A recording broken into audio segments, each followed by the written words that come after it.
America का Venezuela के ऊपर हमला करना। इस इवेंट से जुड़े सारे की पॉइंट्स। सबसे पहले बात कि इस इवेंट में क्या क्या इश्यूज़ हैं।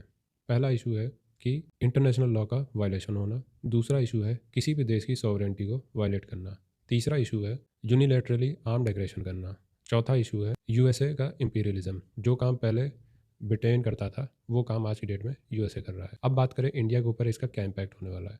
तो इंडिया के ऊपर मोस्ट लाइकली कोई खास इम्पैक्ट नहीं होने वाला है, क्योंकि 2019 में जब से वेनेजुएला के ऊपर यूएसए ने सैंक्शन लगाए थे, इंडिया ने वहाँ से ऑयल परचेज करना बंद कर दिया था। अब बात करेंगे कि स्ट्राइक करने का रीज़न क्या था अमेरिका का वेनेजुएला के ऊपर। पहला reason Monroe doctrine, basically USA की हेजमनी को मेंटेन रखना लैटिन अमेरिकन रीजन में। दूसरा रीज़न चाइना का इन्फ्लुएंस लैटिन अमेरिकन रीजन में कम करना।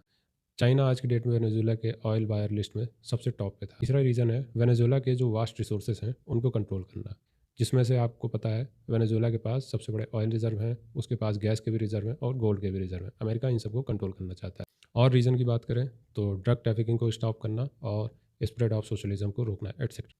फिर बात करें कि यूएसए की जो इंपीरियलिज्म की पॉलिसी है इसके क्या कॉन्सिक्वेंसेस आगे हो सकते। तो अगर हिस्ट्री में जाएं तो यूएसए ने इराक में जब 2003 में इन्वेजन किया था उसके भी यही रीज़न थे कि एक डिक्टेटर को हटाना है, दूसरा डेमोक्रेसी इस्टेब्लिश करनी है। लेकिन हुआ क्या कि इसकी वजह से पूरा वेस्ट एशिया डिस्टर्ब हो गया और वहाँ पे आईसी जैसे संगठन पैदा हो गए। फिर यूएसए ने इंटरनेशनल रिलेशन में जितने भी norms and rules and regulations हैं उन सबको वायलेट किया है वेनेजुएला के ऊपर अटैक करके और उनके प्रेसिडेंट को ऐसे कैप्चर अमेरिका ले जाने में।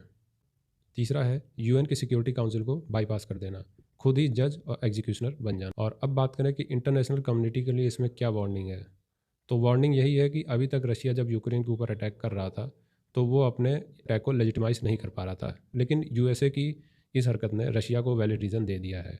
और अब चाइना के पास भी वैलिड रीज़न है कि वो ताइवान के ऊपर कब्जा कर सकता है। और जो एक कोल्ड वॉर के बाद लिबरल वर्ल्ड ऑर्डर जो था उसके टूटने के चांस अब ज़्यादा बढ़ गए हैं।